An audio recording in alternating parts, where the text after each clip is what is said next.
Accelerating towards disunion. We're going to start this lecture by looking at this picture of John Brown. John Brown is, we're going to find out, a militant abolitionist who wants to bring slavery to an end forcefully.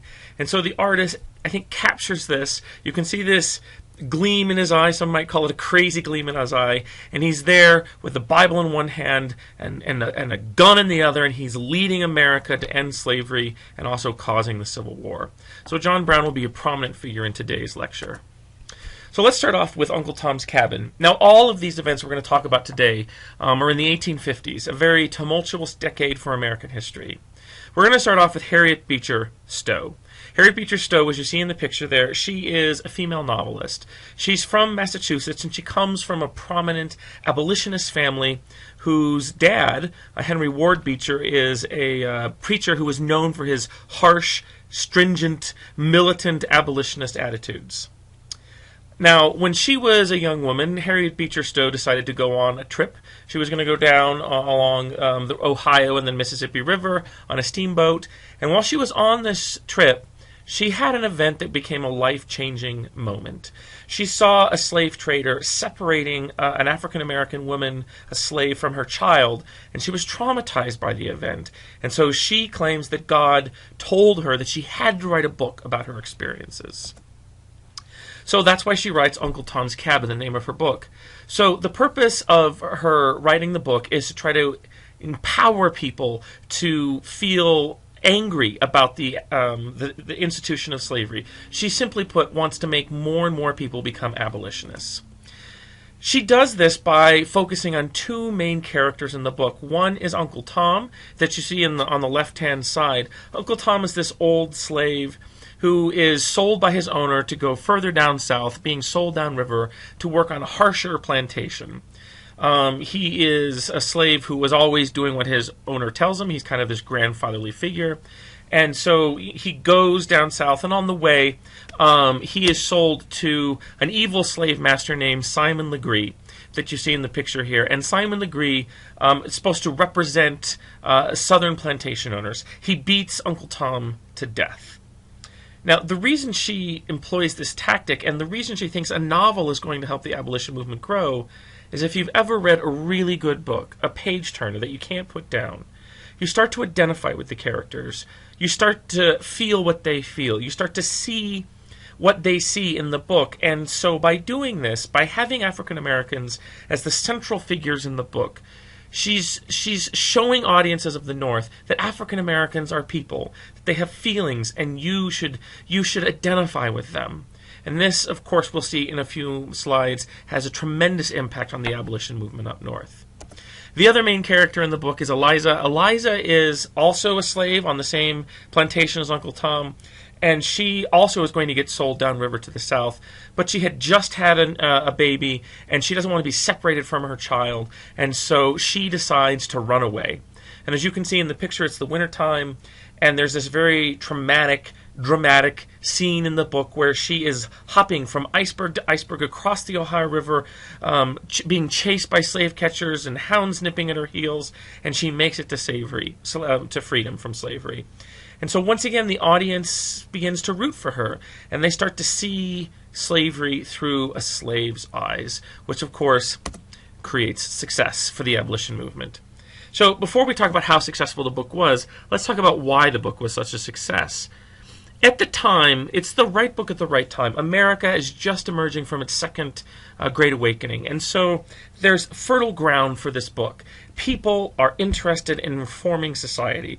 They're focused on religion. They want to make the world a better place, and we've talked about the abolition movement growing as a result of this. So there is a ready-made audience that wants to read this book. They want to hear about something that's bad so they can fix it. In addition to that, it's a very topical book. Besides, the fugitive slave laws from the Compromise of 1850 have just been passed, and many Northerners, for the very first time, are witnessing the evils of slavery firsthand. They're seeing African Americans be caught by slave catchers, and so this topic of slavery and inhumanity is on people's minds. And so, in her first edition, she sold over 270,000 books just in the first run, and it'll go on to sell millions more. And so this is a book that is going to transform American history. So let's talk about the impact. Obviously, the impact is much greater up north. There are more abolitionists up north, and this will make the abolitionist movement grow, since people are now identifying with these African American characters. Now, I don't want to leave you with the idea that the abolitionist movement ever becomes a majority movement, but it certainly is growing in importance and in numbers. And the more the abolitionist movement grows up north, the more that alienates the South. After all, the villain of the book is a Southern elite man, Simon Legree, who beats African Americans to death. And so Southerners begin to ask themselves, how can we live in a nation where up north they're celebrating this book and they're talking about how great it is, but yet the central antagonist in the book, the central evil figure, is a Southerner. Southerners start to ask themselves, is this what Northerners think of us? If it is, how can we continue to live with them? This book also has an impact overseas in England. Queen Victoria is allegedly, supposedly, to have read the book and wept over it. Thousands of people in England read the book and are convinced that abolition is the way to go. So, unlike America, the abolition movement in England is not a minority movement. It is a majority movement. Thousands and thousands of voters in England are swayed to the abolitionist cause. And this will have a long-term impact on America because when we start the Civil War, Southerners will fully expect that England will come to their aid. We all know that England, by now, needs Southern cotton. And so the Southerners thought, well, England's economy depends on our cotton, so they'll come and aid us in the Civil War. And even if the government of England wants to do that, the people of England will not let them, because there is a strong abolitionist movement in England, and the public just will not stand for it. So in a sense, Uncle Tom's Cabin plays a significant role in England's refusal to help the North during the Civil War. Let's now switch gears to Bleeding Kansas. If you recall from a previous lecture, Stephen Douglas passed the Kansas-Nebraska Act, and the purpose of this act was to further his own presidential aspirations. If you remember, he wanted Northerners to like him, and so he was able to pass a bill that says we'll build a northern route to for the Transcontinental Railroad. But to get to the South to support his bill and get them to like him for a future presidential candidate, he also promised the South the Kansas-Nebraska Act, which in effect opened up all the Louisiana Territory for possible slavery if the people there wanted it. If you remember, we talked about popular sovereignty. So number one, Kansas government decided by popular sovereignty. As thousands of pro-slavery men are pouring into Kansas to eventually take a vote, they know that the more pro-slavery people that move to Kansas, the more likely it is that Kansas will eventually take a vote and become a slave state. There are Northerners who know this is going on, and one of those is Henry Ward Beecher.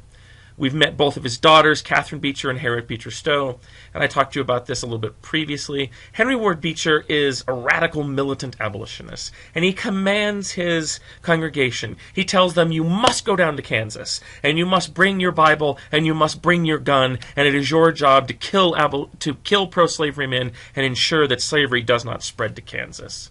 So the press nicknames these guns that his followers are bringing down to Kansas Beecher Bibles.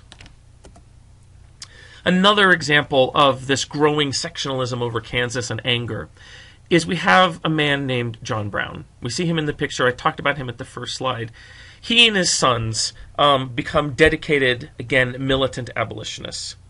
The way the story goes is John Brown, in 1856, was sitting in the back of a church, and his minister was talking about the evils of slavery, and John Brown says that he was inspired to stand up, and so he stood up in the back of the church and raised his hand, interrupted the minister, and said, "Here, before God, in the presence of these witnesses, from this time I consecrate my life to the destruction of slavery." And then he left. So John Brown definitely is someone who's going to be in our story, and he takes his sons, he has a whole parcel of sons, and he goes down south to Kansas, and he and his sons bring machetes, and they go to this pro-slavery town called Pottawatomie Creek, Kansas, and in the night, while these pro-slavery men are sleeping, they hack them up with their machetes, thinking that if they can kill enough pro-slavery men, then Kansas will never become a slave state because they just won't have enough votes to do it on election day. So John Brown becomes a criminal, and he has to go into hiding. So we will see him again, but this time with a beard because he was trying to hide from the law. Next, Kansas eventually has enough people move in from both the North and the South to apply for statehood in 1857. And so on election day, the people of Kansas, they have created a constitution for themselves. It's called the Lecompton Constitution. And this constitution is a pro-slavery document. And so people are asked to go to the polls in Kansas, and if they want slavery in their state, they should vote for the Lecompton Constitution. But the problem is that the Lecompton Constitution is also written in such a way that if it fails, there's an agreement that slavery will continue in Kansas anyway until the very last slave who is living there currently dies out. And so if you're an abolitionist, an anti-slavery advocate who moved to Kansas, you see this is not really a valid election. If you go and you vote against the Constitution, you're still going to have slavery. And if the Constitution passes, you'll have slavery forever. And so many anti-slavery men did not go on Election Day and vote. Because of that, the Lecompton Constitution passes. It passes, and so it goes to Congress, and Congress has to decide if they're going to let Kansas in as a slave state. And of course, the man who set this all in motion, you can see in the picture, Stephen Douglas, he should say yes. He is a prominent member of Congress, and it was his idea to let Kansas have popular sovereignty. But instead, he says no. He puts the brakes on Kansas's application for statehood because he says, let's be honest, this was not really popular sovereignty in Kansas. The voters didn't have a real choice. This is a sham election. And so he says no to the Lecompton Constitution. Now, this is going to have long-term effects because Stephen Douglas wants to be for president in 1860, and he might be the only man left in America who can unite Northern Democrats with Southern Democrats. But when he says no to the Lecompton Constitution, because it wasn't really popular sovereignty, that's it. He sealed his fate. The South will not vote for him because they see anybody who in any way stops the growth of slavery as being an abolitionist, even though he's not. And so the South just simply won't vote for him in 1860. So, results. The Democratic Party is becoming more and more fractured as a result of Bleeding Kansas. Once again, we have another political party like the Whigs that is being torn apart by the issue of slavery out west. In addition to that, we see all hell break loose in Kansas. We see pro-slavery men and anti-slavery men, as you can see in the picture, fighting and killing each other. And so we see that Kansas is foreshadowing or a harbinger of the Civil War. Men in Kansas are fighting each other and killing each other over the issue of slavery. Next, we go to the Dred Scott case of 1857. Dred Scott is an African American who was owned by a man who was a surgeon in the United States military. And as many military families do, he moves around quite a bit. And in some of these moves, he goes to the Wisconsin Territory, which was a free territory. So some abolition supporters go to Dred Scott and they convince him with their support to sue his owner for his freedom. The argument being that his owner took him into a free territory, and so Dred Scott should have been freed at that point. So this case, Dred Scott versus Sanford, will go all the way to the Supreme Court.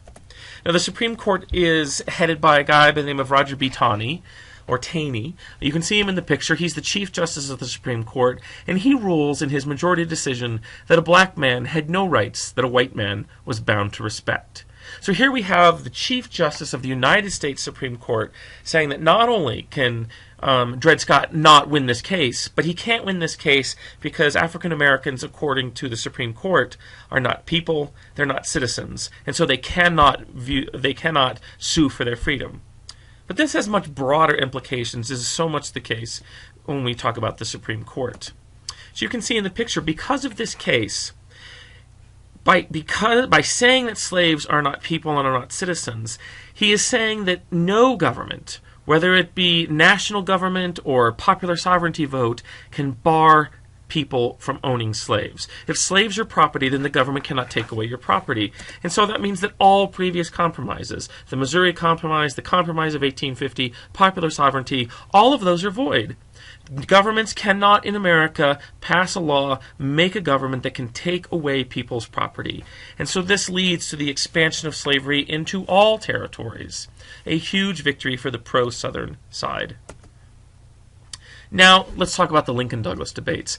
Lincoln, a brief biography on Lincoln. Lincoln grew up and he was born in Kentucky in the home you see here. He spent some time in Indiana, again, very poor family, and then eventually will land in Illinois. Abraham Lincoln is a very poor man with very big aspirations, which is why he joins the Whig Party in the 1840s.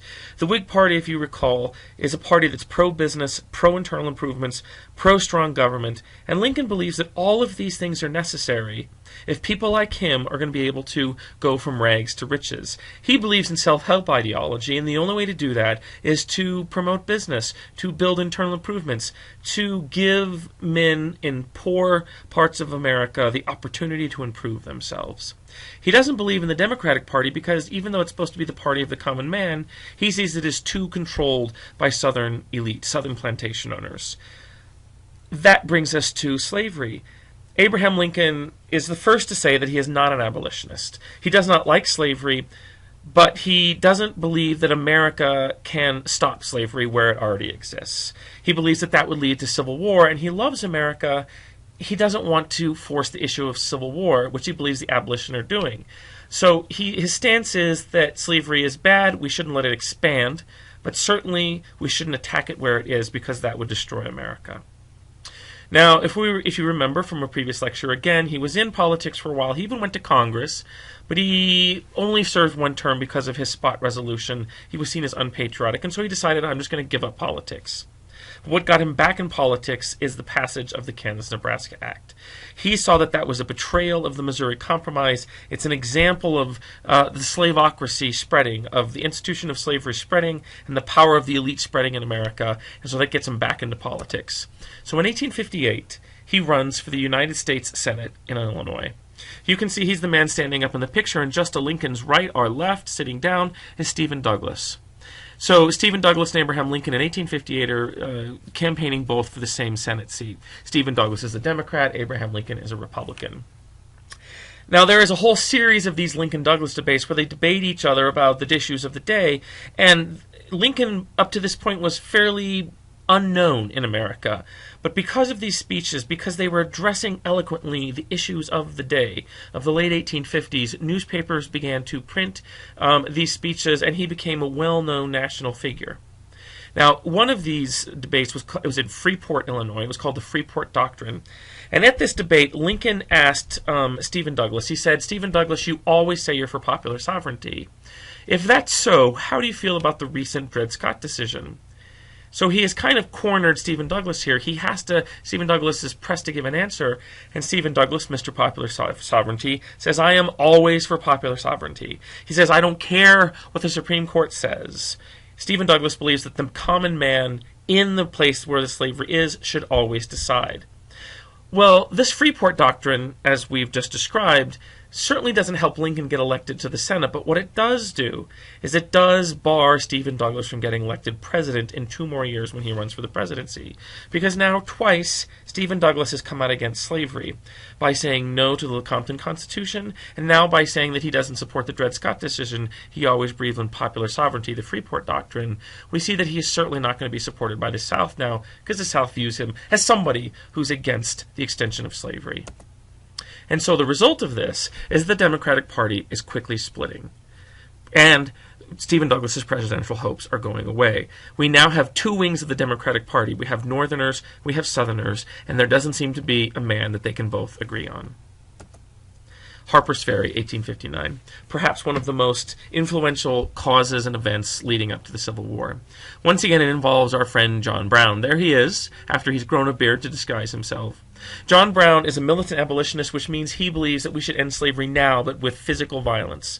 He takes a page out of Nat Turner's book, and he decides he's going to create a slave army, and he's going to arm them, and he's going to free the slaves forcibly today with weapons, killing white people and owners as he goes. Now, the problem is he doesn't have enough weapons, and so he launches a plan where he is going to go to the United States Armory, where they store weapons, and it's in a place called Harpers Ferry, Virginia. So he and his followers and his sons, they go to Harpers Ferry, they successfully take over the armory, and then they wait for slaves to arrive so they can equip them and start their revolution. Well, the slaves don't arrive, probably because John Brown forgot to tell the slaves that it was his plan, flaw. But the United States Army does arrive. And the United States Army, led by Robert E. Lee, who we'll talk about more later, you can see him in the middle of the picture, they surround the armory and they tell John Brown to get out, to surrender. He says no, they start firing on the armory, and eventually John Brown does decide to surrender. So he's led out of the armory and he is captured. Now, we of course have a very quick trial, and then we have a very quick execution. John Brown is accused of creating insurrection and tantamount to treason, and so on his way, you can see him leaving the jail on the way to the gallows where he will be hung. He wrote a note and handed it to his jailer saying, "I, John Brown, am now quite certain that the crimes of this guilty land will never be purged away but with blood," which is true. That is what will happen. And so we see John Brown hung for his actions. But the real reason that Harper's Ferry is so important is not so much John Brown's plan, because it failed, but the reaction to him. Some Northerners are going to believe that he is a martyr, that he is saint-like, that here is a man who was willing to die for the cause of abolition, and so he should be celebrated. Other Americans in the South will see him as just a plain murderer who is trying to kill them and their children in their beds. And so we have these very contrasting views of this key figure. Let's show you a quote by Frederick Douglass. Frederick Douglass, he's talking about John Brown. He says, "His zeal in the cause of freedom was infinitely superior to mine. Mine was as the taper light, a candle. His was as the burning sun. I could live for the slave. John Brown could die for him." And so we see Frederick Douglass certainly sees John Brown as a martyr. In fact, some Northern abolitionist newspapers likened him to Christ. They said that he was this amazing figure that was going to lead America out of the sin of slavery. Of course, Southerners are now realizing that they cannot live with Northerners, with countrymen who consider them as who consider and celebrate this man, this John Brown, as a martyr. How can we live with people who want to kill us? And so we see a quote from a Virginia newspaper of the time, said, "Thousands of men in our midst who, a month ago, scoffed at the idea of dissolution of the Union as a madman's dream, but now, after John Brown's raid, hold the opinion that its days are numbered." Clearly, America has become polarized by this event. The South believes that they can no longer live with a group of people who celebrate this murderer. So it's time for an election. What a great time for an election. It's the election of 1860. So the Democrats, as I told you before, we have Stephen Douglas. Stephen Douglas wants to be president. And so at the Democratic National Convention, the nominating convention, the northern wing of the Democratic Party, they nominate Stephen Douglas to be the party's candidate. But the Southerners cannot take this.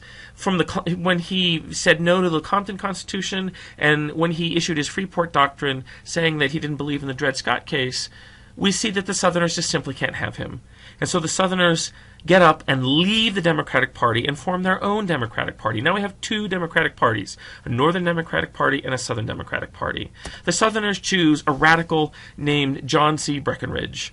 John C. Breckinridge is an ardent pro-slavery man. He believes that not only should slavery spread to all the territories, but we should also wage war against other countries to annex Cuba or Mexico or what have you to add more slave states.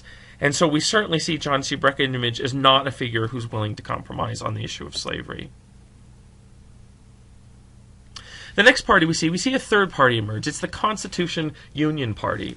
Now, the Constitution Union Party, just like all third parties, arises at a time of crisis in America, a time when they don't think either of the major parties are dealing with the issues they need to. And so the Constitution Union Party chooses John Bell of Tennessee to be their candidate. Really, the only thing you need to know about this party is in the name. They don't want a war. Their whole goal of the party is to avoid civil war. And it's very popular, as we'll see on another slide in another lecture. It is very popular in the middle states. The states where the Civil War will be fought. Tennessee, Kentucky, Virginia, those places where we don't want to have a war because if we do, then the war will tear apart our homes and farms. So we see people trying to reach compromise. Of course, the new party we have is the Republican Party, formed after the Kansas-Nebraska Act, the Republican Party, or the GOP. The Republican Party, they meet in Chicago, Illinois, at a convention center called the Wigwam. In this meeting, we have some of the top candidates that we think are going to be the president for the Republicans. We have William H. Seward, famous politician, and Salmon P. Chase.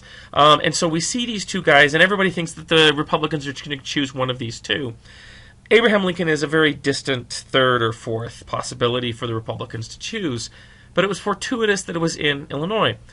As the candidates come together, there is no consensus. Not all the Republicans in this wigwam, in this meeting, can agree on one candidate. They keep taking votes and it keeps being split. Nobody gets a majority.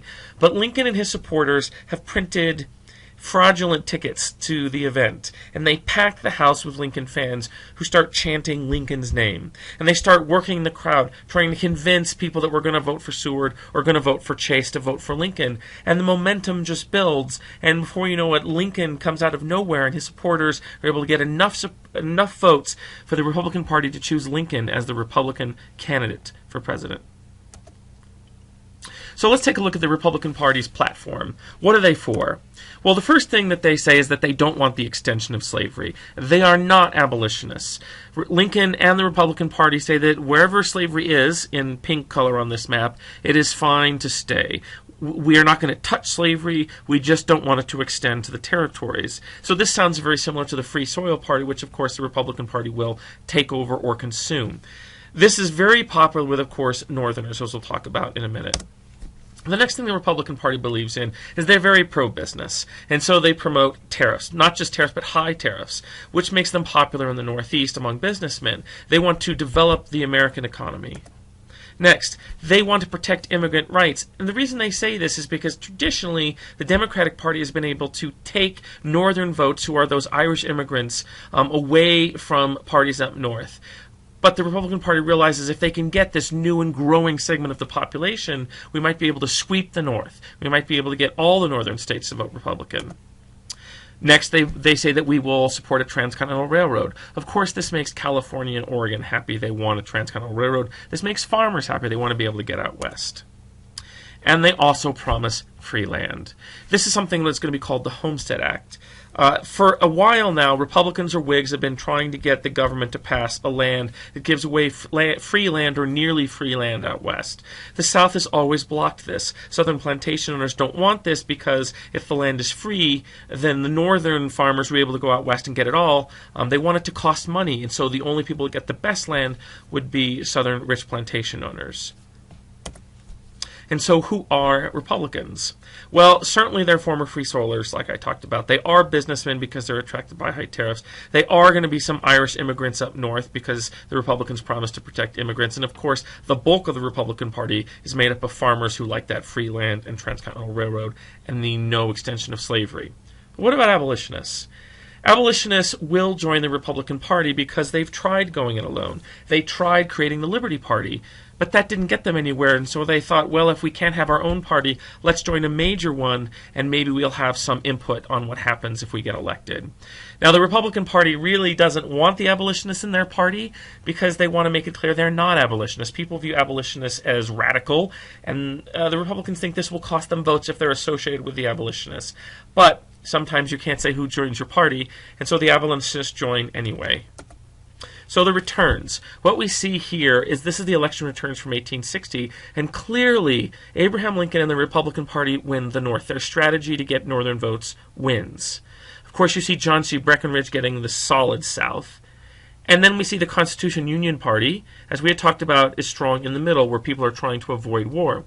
But the really interesting thing here is that Lincoln will be president because he does get 59% of the electoral vote, but he only gets 40% of the popular vote. And so what we're going to see, we're going to have Abraham Lincoln as a president of the United States who has much less than half of the people in America who want him to be president. So his presidency is going to get off to a very rough start. Most Americans don't even want him to be president. In fact, if you look at the South, he did not win a single vote in the South. And also, in some states, he was not even on the ballot as a candidate to choose from. That's how much Southerners did not like the Republican Party. And so the South is now faced with a problem. They have a person in the White House who they don't want, who can't stand, who they believe incorrectly is an abolitionist. And so the South has to make a decision. Should they stay in the Union? Should they try to compromise? Or should they secede? The South, of course, will secede. Now, is this a real overreaction? Was there any indication in the government that the North was poised to get rid of slavery? Lincoln certainly said no. Lincoln said, I do not want to get rid of slavery where it is, I just don't want it to extend. But in Southern minds, if you're against slavery a little, you're against it all, and so they viewed him as an abolitionist. Next, Congress. Was Congress about to pass a law getting rid of slavery? The simple answer is no. There's enough Democrats in the North that even if Republicans would have wanted to pass an abolition of slavery, which they didn't, it wouldn't have been able to pass either house of Congress.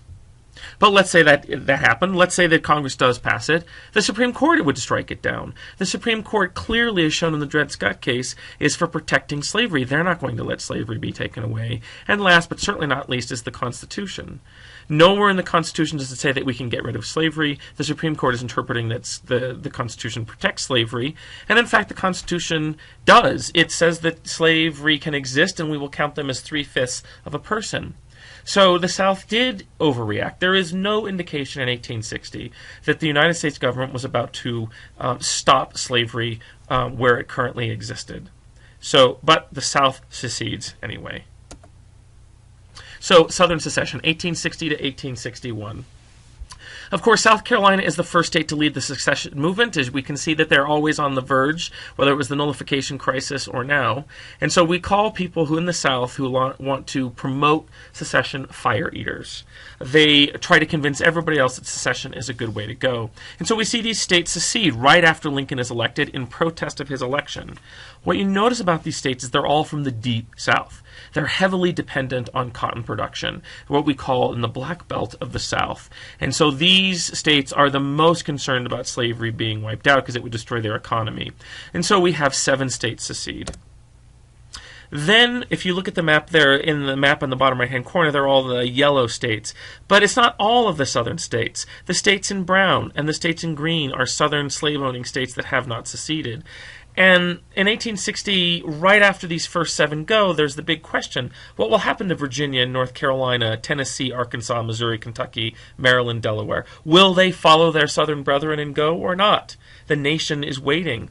And the President-elect Abraham Lincoln, his main job that he has to do is try to, 1, keep these what we call border southern states in the Union, and then somehow coax the rest of the South back to assure them that he's not trying to get rid of slavery. The South creates a government, and so we call the Southern government the Confederate States of America, or the CSA. The Confederate States of America, they are, of course, saying that they are fighting to protect slavery, but they're also fighting for states' rights. We know that this has always been a trend, an issue in American history, and so they said that one of the reasons they're seceding from the federal government is because the federal government has become too strong, too powerful.